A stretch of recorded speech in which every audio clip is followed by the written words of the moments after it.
Hello everyone, स्वागत है आपका आज के सेशन में और मैं हूं आपका नेट वाला भैया। हाँ जी, और बताइए कैसे हैं आप सब?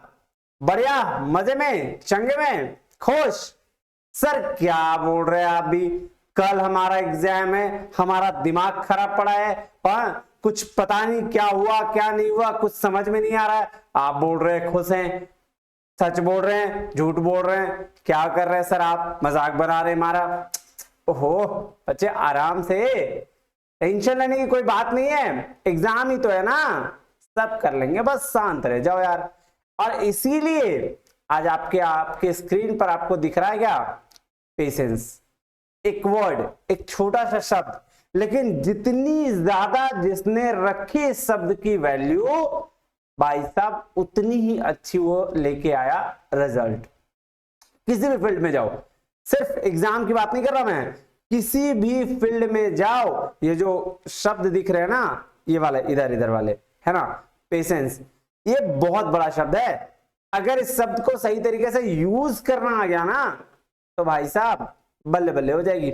सर वो तो हो गया, बताइए ना, पहले आप बताइए, आप अभी क्यों सर टाइम ले रहे हैं? अभी तो सर बहुत मतलब पूरा दाएं बिसाई पता नहीं कितनी कितनी चीजें पढ़नी है और आप टाइम ले रहे हैं सही फालतू में।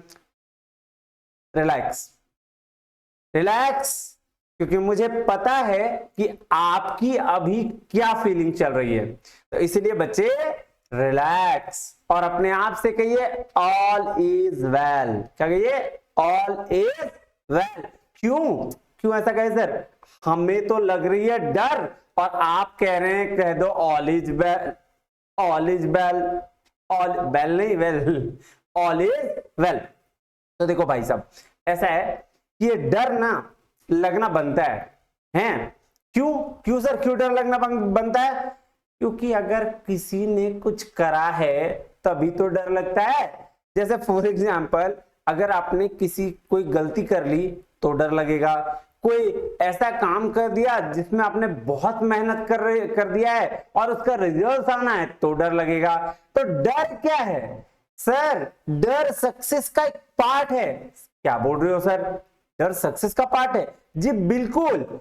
अगर आपको डर लग रहा है तो सबसे पहले खुश हो जाइए, पूरा नाचिए, ऐसे ऐसे करके हैं, पूरा नाचिए जितना नाच सकते हैं।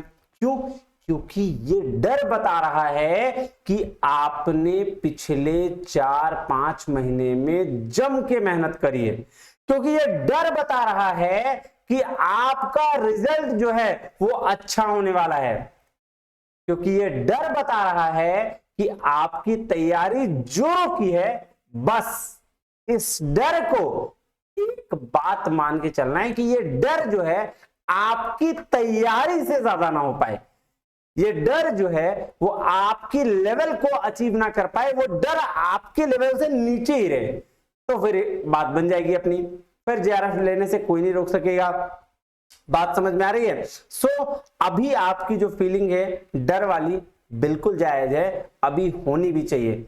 अगर आप ये वीडियो देख रहे हो तो सबसे पहले ये डर अगर आपको आ रही है तो आप पहले रिलैक्स हो जाओ, एक डीप ब्रेथ लो, आराम लेना, डीप ब्रेथ, ऐसा नहीं वीडियो देख रहे हो तो चुप रहो, लिटरली में टेक अ डीप ब्रेथ, है ना, और एक आराम से सांस लो, ठीक है, और रिलैक्स फील करो, ठीक है।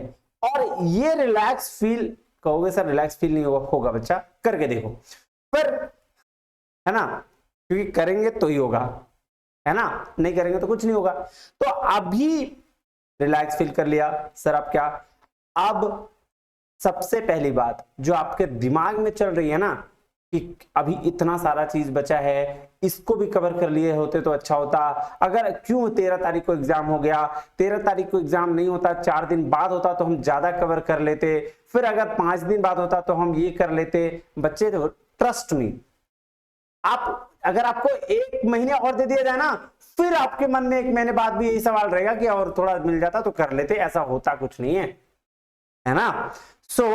अब आपने जितनी भी मेहनत करी है वो सफिशिएंट है, वो सफिशिएंट है, मान लो इस बात को, आज अभी इसी वक्त मान लो कि ये मेरे लिए सफिशिएंट है, क्योंकि कल ही आपका एग्जाम है। तो आज आपको ये मान लेना है, अगर आपने 60% भी सिलेबस कवर किया, 70% भी कवर कर लिया, जो जिसने 100 किया तो वो तो खैर है ही सुप्रीम, लेकिन जिसने 70% भी सिलेबस कवर किया ना, वो भी भाई साहब एग्जाम निकाल सकता है। मैं आपको आगे बताऊंगा कैसे, ठीक है। तो अगले 10 से 15 मिनट आपके लिए होने वाले हैं, बेफिक्र रहिए, रिलैक्स रहिए, और चलिए शुरू करते हैं कि आप आगे क्या करेंगे, है ना। अभी के बाद से ये वीडियो 8 बजे रात आपको मिल रही होगी।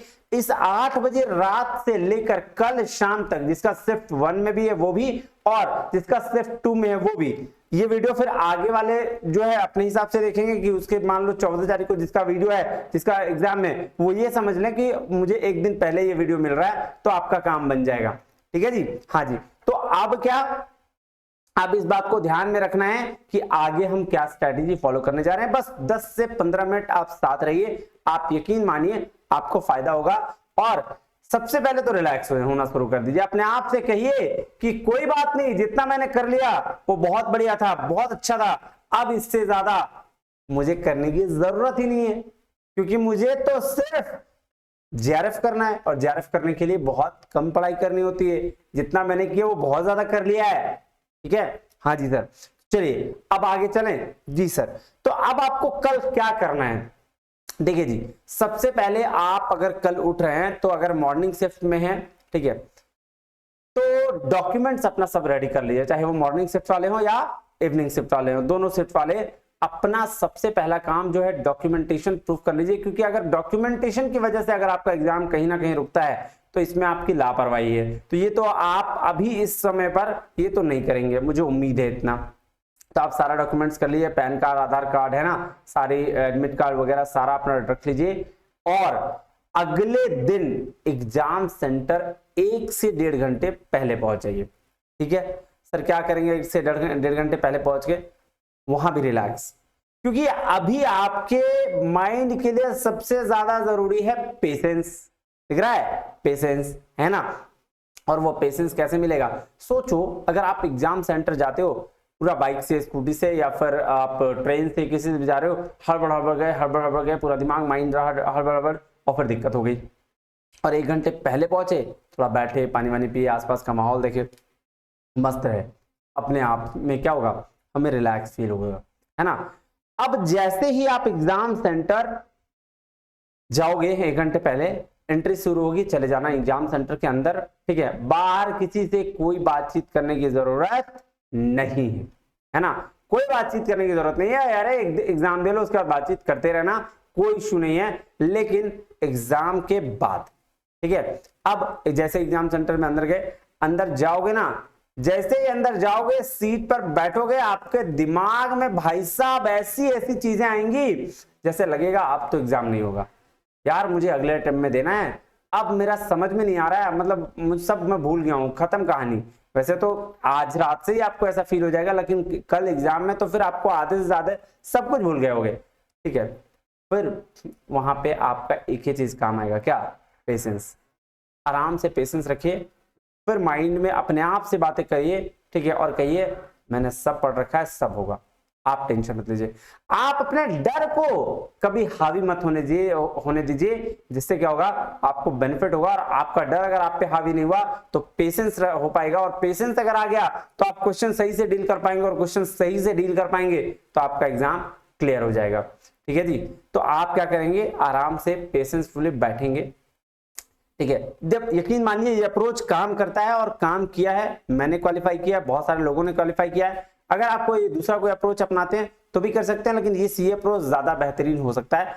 अब जाइए, बैठिए, वहां पे बैठने के बाद आंखें बंद कर लीजिए, किसी से कोई मतलब नहीं रखिए, और अंदर ही अंदर, तब जैसे ही आपने आंख बंद करा, आपके माइंड में बहुत सारी चीजें चलनी शुरू हो जाएंगी, नेगेटिविटी, एक से एक, इसकी वजह से एग्जाम नहीं होगा, मैंने कुछ ये नहीं पढ़ पाया तो वो नहीं हो पाया। सारे चीजों का एक ही इलाज है, दिमाग में ये बैठा के रखना है कि कुछ भी हो जाए, मेरा एग्जाम तो इसी बार होगा, इसी बार हम क्लियर करेंगे, मेरे पास अगले बार का टाइम नहीं है, 6 महीना बेकार जाने का टाइम नहीं है, मैं इसी बार क्लियर करूंगी। और ये जब दिमाग में बैठाएंगे ना, तो आपका जो माइंड है उस चीज को अडॉप्ट करना शुरू कर देगा, और फिर पेशेंस आप सोना शुरू करेंगे, शांत होना, कामनेस आपके अंदर आ जाएगी, और फिर धीरे धीरे एग्जाम आपका दिक्कत नहीं होने लगेगा, तो ये हो गया कि सर भाई साहब आपका वहां सेंटर पहुंच के जो बैठ के काम करने वाला है। जैसे ही आपके पास नोटिस आता है कि भाई साहब अब आप लॉगिन करना शुरू करिए, लॉगिन करने के शुरू करने के बाद जैसे ही ऑप्शन आएगा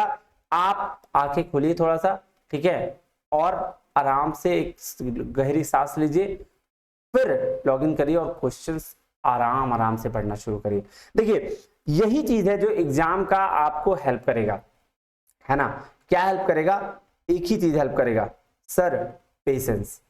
आप बहुत ज्यादा एक्साइटेड नहीं हो जाइएगा और बहुत ज्यादा वीक भी नहीं पढ़ना है, ठीक है ना। जैसे कहते हैं ना कि ना आपको दौड़ना है ना रुकना है, बस चलते रहना है, चलते रहना है, चलते रहना है।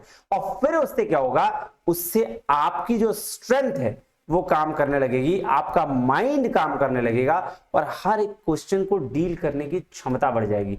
देखिए यार मैंने ऐसे स्टूडेंट भी देखा है कि पिछले 6 महीने से उसने 12-12 घंटे की मेहनत करी है, 8-8 घंटे 10-10 घंटे की मेहनत करी है और एग्जाम में जाकर सिर्फ 3 घंटे, वो 3 घंटे परफॉर्म नहीं कर पाए और फिर एग्जाम से वंचित रह गया।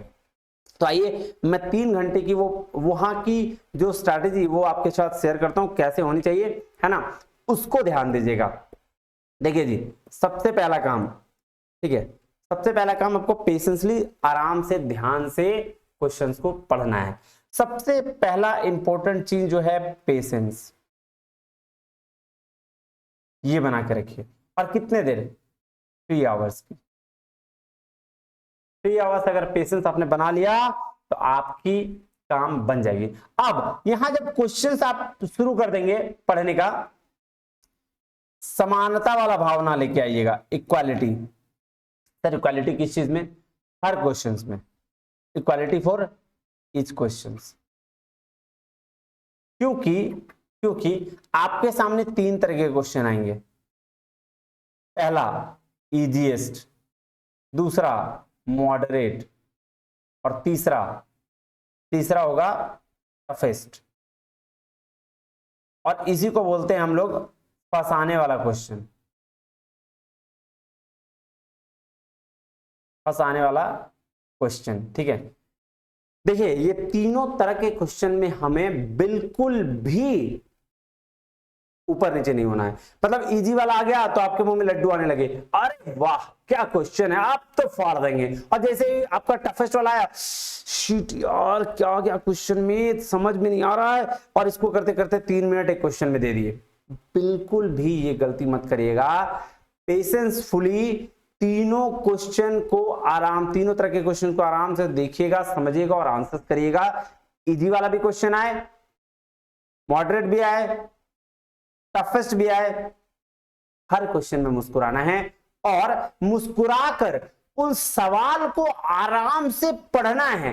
क्योंकि हमारे पास क्या होता है ना, अक्सर बच्चे ऐसी गलती करते हैं कि क्वेश्चंस को पढ़ते नहीं है। इजी वाला क्वेश्चन तो इजी से पढ़ लिया, जल्दी से पढ़ के आंसर कर दिया, लेकिन जो मॉडरेट क्वेश्चन है या टफेस्ट क्वेश्चन है, जल्दी जल्दी पढ़ने के चक्कर में कि अगला क्वेश्चन आएगा, इस चक्कर में गलती कर देते हैं। 150 क्वेश्चन अटेम्प्ट करने के चक्कर में फिर वो 50 क्वेश्चन भी बढ़िया से सही नहीं कर पाते, और यही बात है जिसकी वजह से एग्जाम में वो नहीं हो पाते। तो आपको ऐसी गलती बिल्कुल भी नहीं करनी है। आपको क्वेश्चंस को आराम से पढ़ना है, पेशेंसफुली पढ़ना है ना। और अगर कोई क्वेश्चंस मतलब नहीं बन रहा है तो ईगो पे नहीं लेना है, उसको दिल पे नहीं लेना है कि भाई नहीं अब इसको तो हम इसको फाड़ देंगे, कोई बना, यही मेरा जिंदगी है। ऐसा करोगे आप याद रख लेना, अगर आपने ऐसा कर दिया तो आपका चांस वहीं डाउन हो जाएगा। इसलिए बात को हमेशा ध्यान रखना। और इन सब चीज को करने के लिए एक चीज की जरूरत पड़ेगी, वो क्या? पेशेंस, धैर्य, शांत। और तो वो तभी आएगा जब अपने आप में आप ये बात मान लीजिएगा कि मेरा एग्जाम हो जाएगा, मैंने बहुत मेहनत करी है, मैंने बहुत अच्छी तरीके से तैयारी करी है, मुझे अभी घबराने की जरूरत नहीं है। जब आपके दिमाग में ये बात आए तब अपने आप से ये कहिए, मेरी मेहनत तुमसे ज्यादा है, जो भी मुझे डरा रहे हो, मेरी मेहनत तुमसे कई गुना ज्यादा है, तो मैं तुमसे डरने वाला नहीं हूं, मैं जीतूंगा। मैं जीतूंगा और मैं इससे जेआरएफ अचीव करूंगा। तुम चले जाओ, तुम जो भी हो हटो अभी दिमाग से। हर बार अपने आप से मन में कहिएगा, वरना आपको लोग पागल समझेंगे, और पागल समझे तो अच्छी बात है, लेकिन आप मन में कहिए, ज्यादा अच्छा रहेगा। अब ये हो गया। उसके बाद क्या, अब एक बात और आप मेरे को बताइएगा, क्या आपको 150 के 150 क्वेश्चन करने हैं? जी बिल्कुल, 150 के 150 क्वेश्चन आपको अटेम्प्ट करने हैं। सर क्या 150 के 150 क्वेश्चन चाहिए हमको जेआरएफ पास करने के लिए? बिल्कुल नहीं, बिल्कुल भी नहीं। अगर आप 110 क्वेश्चंस भी कर लेते हो ना पेपर 1 और 2 मिला के, तो जेआरएफ अचीव कर लोगे, इस बात की एश्योरिटी देता हूं मैं। ठीक है, तो 110 क्वेश्चन सही करने के लिए भाई थोड़ा सा पेशेंस रख लो। मैं अगर बताऊं कि अगर आपको 110 क्वेश्चन करने, तो अटेम्प्ट 150 क्वेश्चन है, ठीक है, लेकिन अगर कुछ क्वेश्चन ऐसे हैं जो नहीं समझ में आ रहा है, भाई हटा दो ना, बढ़ जाओ आगे। ठीक है, आपके पास और भी क्वेश्चन है, उसको कर लो। तो मैं आपको बताऊं, कभी भी ना अड़िए मत। ठीक है, और सबसे इंपॉर्टेंट बात, टाइम डिवाइड कर लीजिए। पेपर 1 एंड पेपर 2 दोनों के लिए मैक्स टू मैक्स 70 मिनट दीजिए। अगर आप 60 दे रहे हैं वेल एंड गुड, 65 दे रहे हैं वेल एंड गुड, लेकिन 70 मिनट से ज्यादा आप पेपर 1 में टाइम मत दीजिए। ये बात मानिएगा तो काम हो जाएगा। आप 70 मिनट किसमें देना है सर? 40 क्वेश्चंस के 40 मिनट, और 10 क्वेश्चंस जो हैं आरसी और डीआई के, इसको दे दीजिए मैक्स टू मैक्स 30 मिनट। किसी को 25 भी लग सकते हैं, किसी का 20 में भी हो जाता है। तो ये टोटल आपको 70 मिनट देना है, और 70 मिनट काफी है। इसी तरह से 90 क्वेश्चंस के 90 मिनट, और इधर आप हो गए 20 क्वेश्चन, मतलब 10 क्वेश्चंस के, मतलब आरसी 2 आता है ना पेपर 2 में, ये 10 क्वेश्चंस के 20 मिनट, इतना ही दीजिए। इससे ज्यादा टाइम, इसी तरीके से अगर आप टाइम का बंटवारा कर लीजिएगा, आपका एग्जाम यूं निकलेगा, यूं। बात समझ में आ रही है? ठीक है, तो इसको ध्यान समझिएगा। अब देखिए, ऐसा भी मत समझिएगा कि नहीं सर एक क्वेश्चन का 1 मिनट में बोल दिया तो 1 मिनट में देना।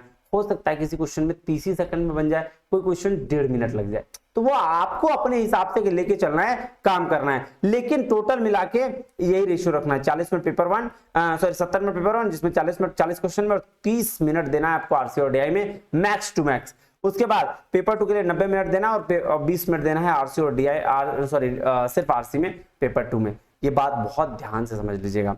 अब ये तो हो गया एक अप्रोच। इसके बाद जो अप्रोच आपको काम करनी है, that is called selective approach. Selective approach क्या होता है सर? सेलेक्टिव अप्रोच मैं हमेशा बच्चों से कहता हूं कि या तो पॉजिटिव को अपने साथ रखिए या नेगेटिव को अपने साथ रखिए। यहां नेगेटिव रखने से फायदा है, ठीक है, या पॉजिटिव अपने साथ रखिए या नेगेटिव अपने साथ रखिए। मतलब सर हमारे पास क्वेश्चंस पूछते हैं, जी सर, एक क्वेश्चन का पर्पस दो ही हो सकता है, या तो वो चीज आंसर होगा या नहीं होगा, यही दो पर्पस हो सकता है। तो अगर वो चीज आंसर हुआ, ठीक है, जैसे कोई क्वेश्चन पूछ दिया और उसका आंसर पॉजिटिव में है, तब उसको एक्सेप्ट कर लीजिए, या तो नेगेटिव हटा लीजिए। यानी जैसे अगर आपको पूछा व्हाट इज योर नेम और आपका नाम अमित है, ठीक है, तो आपका नाम अगर अमित है तो सुमित, अरुण और वरुण ये तो नहीं होगा, बिल्कुल नहीं होगा। तो पूछेगा व्हाट इज योर नेम, आपको पता है आपका नेम अमित है, तो या तो आप अमित को डायरेक्टली अडॉप्ट कर लीजिए, यानी कि पॉजिटिव वाला ले लीजिए, या फिर नेगेटिव को छांटना शुरू कर दीजिए, वरुण, सुमित और अलग जो भी हैं उसको हटा दीजिए, तो आपका ऑलरेडी सही वाला आंसर आ जाएगा। ये अप्रोच निकल लाइएगा, आप देखिएगा एग्जाम में आपको बहुत हेल्प होगा। बात समझ में आई? जी सर। चलिए, एक तो ये हो गया। एक अप्रोच और बता देता हूं, क्या कि मान लेते हैं आपने 110 क्वेश्चन ऐसे थे जो पूरे 100% श्योरिटी के साथ बना लिए, ठीक है, कि भाई इसमें तो मेरा गलत हो ही नहीं सकता।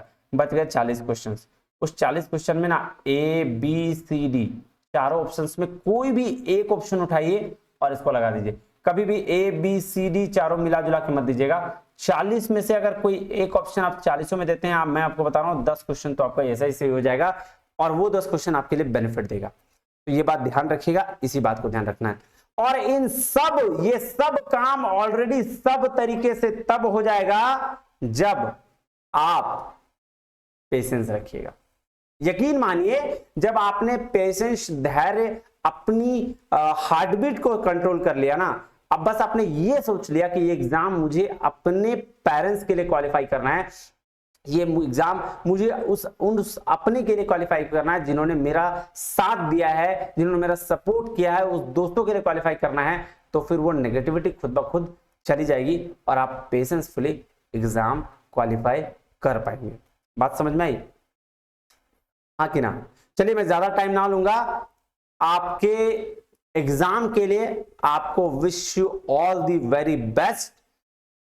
जरूर जाइए एग्जाम में फोड़ कर आइए, है ना? और एग्जाम देने के बाद मुझे कॉल करके जरूर बताइए कि आपका एग्जाम कैसा गया और किस तरह के क्वेश्चंस आए थे। मिलते हैं अगले वीडियो में नेक्स्ट अटेम्प्ट के साथ। जो पेशेंसफुली एग्जाम अपीयर कर लेगा वो मेरे साथ दोबारा नहीं मिलेगा, और जो पेशेंसफुल एग्जाम नहीं अटेम्प्ट करेगा फिर मिलेंगे अगले बार। लेकिन मैं चाहता नहीं यार कि तुम लोग हमसे मिलो दोबारा, हैं? तो मैं चाहता हूं तुम लोग निकालो और जाओ यार, भागो यहां से, नजर मत आओ मेरे पास, फिर हैं, दूर हो जाओ मुझसे, ज्ञान कहीं और फैलाओ, हैं? चलो, तो wish you all the very best, thank you so much, है ना? फोड़ कर आना। जय हिंद।